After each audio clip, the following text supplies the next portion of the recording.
Bank jobs కావాలా? Central bank భారీ recruitment షురూ.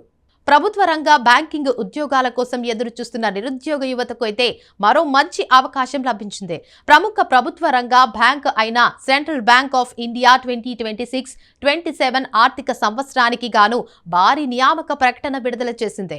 ఈ నోటిఫికేషన్ ద్వారా దేశవ్యాప్తంగా మొత్తం 4500 అప్రెంటిస్ పోస్టులను భర్తీ చేయనున్నట్లు బ్యాంక్ అధికారికంగా ప్రకటించింది. బ్యాంకింగ్ రంగంలో కెరీర్ ప్రారంభించాలనుకునే డిగ్రీ ఉత్తీర్ణులైన అభ్యర్థులకు ఇది ఒక ముఖ్యమైన అవకాశంగా మారింది. దేశవ్యాప్తంగా ఉన్న బ్యాంకు శాఖలు, కార్యాలయాల్లో 1 సంవత్సరం పాటు శిక్షణ ఇవ్వడం ఈ అప్రెంటిస్ నియామక ప్రధాన ఉద్దేశంగా ఉంది. ఇక ఈ నోటిఫికేషన్ ప్రకారం రాష్ట్రాల వారీగా పోస్టులు కూడా కేటాయించారు. ఆంధ్రప్రదేశ్కు 128 పోస్టులు, తెలంగాణకు 100 పోస్టులు కేటాయించడం జరిగింది. ఇక ఎంపికైన అభ్యర్థులకు 12 నెలల పాటు శిక్షణ అందించనున్నారు. ఈ సమయంలో బ్యాంకింగ్ కార్యకలాపాలు, కస్టమర్ సర్వీసెస్, ఆఫీసు పనితీరు వంటి అంశాలపై ప్రాక్టికల్ అనుభవం పొందే అవకాశం ఉంది. ఇక ఈ శిక్షణ అనంతరం అభ్యర్థులకు బ్యాంకింగ్ రంగంలో మెరుగైన ఉద్యోగ అవకాశాలు పొందేందుకు దోహదపడే అనుభవం లభిస్తుంది. ఇక ఈ పోస్టులకు అర్హతల విషయానికి వస్తే అభ్యర్థులు గుర్తింపు పొందిన విశ్వవిద్యాలయం నుంచి ఏదైనా విభాగంలో డిగ్రీ పూర్తి చేసి ఉండాలి. ముఖ్యంగా 2022 జనవరి 1 లేదా ఆ తర్వాత డిగ్రీ పూర్తి చేసిన అభ్యర్థులు మాత్రమే దరఖాస్తు చేసుకోవడానికి అర్హులు. వయోపరిమితి 2026 మే 31 నాటికి 20 నుంచి 28 సంవత్సరాల మధ్య ఉండాలి. అయితే ప్రభుత్వ నిబంధనల ప్రకారం రిజర్వేషన్ వర్గాలకు వయో సడలింపు వర్తిస్తోంది. ఎస్సీ, ఎస్టీ అభ్యర్థులకు 5 సంవత్సరాలు, ఓబీసీ అభ్యర్థులకు 3 సంవత్సరాల సడలింపు కల్పించనున్నారు. ఇక ఈ నియమాలు అభ్యర్థులకు మరింత అవకాశాన్ని అందిస్తున్నాయి. దరఖాస్తు ప్రక్రియ పూర్తిగా ఆన్లైన్ విధానంలో నిర్వహించబడుతుంది. ఆసక్తి ఉన్న అభ్యర్థులు ముందుగా NATS జాతీయ అప్రెంటిస్షిప్ శిక్షణా పథకం పోర్టల్లో నమోదు చేసుకోవాలి. అనంతరం BFSI SSC పోర్టల్ ద్వారా లాగిన్ అయి దరఖాస్తు ప్రక్రియను పూర్తి చేయాలి. ఇక ఈ 2 దశల తప్పనిసరిగా పూర్తి చేయాల్సి ఉంటుంది. దరఖాస్తు గడువు జూన్ 22, 2026తో ముగుస్తుందని బ్యాంకు స్పష్టం చేసింది. కాబట్టి అభ్యర్థులు ఆలస్యం చేయకుండా వెంటనే దరఖాస్తు చేయాలని సూచిస్తున్నారు.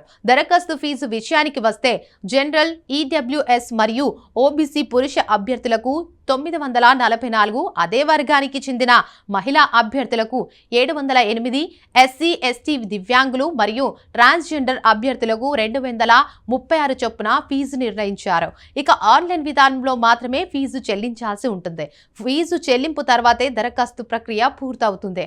ఎంపిక ప్రక్రియలో ప్రధానంగా ఆన్లైన్ రాత పరీక్ష, స్థానిక భాషా ప్రావీణ్య పరీక్ష, అలాగే డాక్యుమెంట్ వెరిఫికేషన్ మరియు మెడికల్ ఫిట్నెస్ పరీక్షలు ఉంటాయి. ఇక ఈ దశలన్నిటిలో అర్హత సాధించిన అభ్యర్థులను తుది ఎంపిక చేస్తారు. ఆన్లైన్ పరీక్షలో మొత్తం 100 ప్రశ్నలు ఉంటాయి మరియు 100 మార్కులకు పరీక్ష నిర్వహించబడుతుంది. ముఖ్యంగా ఈ పరీక్షలో నెగటివ్ మార్కింగ్ లేకపోవడం అభ్యర్థులకు పెద్ద ప్లస్ పాయింట్ గా చెప్పవచ్చు. ఇక ఆన్లైన్ పరీక్షను తాత్కాలికంగా జూలై 2026 మొదటి వారంలో నిర్వహించే అవకాశం ఉంది. పరీక్ష తేదీపై అధికారికంగా ఇంకా పూర్తి వివరాలు రావాల్సి ఉంది. సో అభ్యర్థులు పరీక్షకు సిద్ధం కావడానికి సమయం ఉన్నప్పటికీ దరఖాస్తు గడువు దగ్గరలోనే ముగియనున్నందున ముందుగానే అప్లై చేయడం మంచిదని నిపుణులు సూచిస్తున్నారు. పరీక్షలో విజయం సాధించాలంటే బ్యాంకింగ్ అవగాహన, జనరల్ అవేర్నెస్, రీజనింగ్, అలాగే క్వాంటిటేటివ్ ఆప్టిట్యూడ్ వంటి అంశాలపై దృష్టి పెట్టాలి.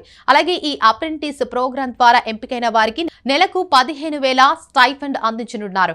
ఇది 1 సంవత్సరం పాటు కొనసాగుతుంది. శిక్షణ కాలంలో బ్యాంకింగ్ వ్యవస్థను దగ్గరగా అర్థం చేసుకునే అవకాశం లభిస్తుంది. ఇది భవిష్యత్తులో బ్యాంకింగ్ ఉద్యోగాలకు గట్టి పునాది అవుతుందని నిపుణులు భావిస్తున్నారు. ముఖ్యంగా గ్రామీణ మరియు మధ్యతరగతి యువతకు ఇది ఒక గొప్ప అవకాశంగా చెప్పవచ్చు. మొత్తంగా చూస్తే సెంట్రల్ బ్యాంక్ ఆఫ్ ఇండియా విడుదల చేసిన ఈ అప్రెంటిస్ నోటిఫికేషన్ బ్యాంకింగ్ రంగంలో కెరీర్ ప్రారంభించాలనుకునే అభ్యర్థులకు ఒక ముఖ్యమైన అవకాశంగా నిలుస్తోంది. ఇక దేశవ్యాప్తంగా వేల సంఖ్యలో పోస్టులు ఉండటం, తక్కువ అర్హతలతో అవకాశం లభించడం, అలాగే శిక్షణతో పాటు స్టైఫండ్ కూడా ఇవ్వడం ఈ నియామకాన్ని మరింత ఆకర్షణీయంగా మారుస్తోంది.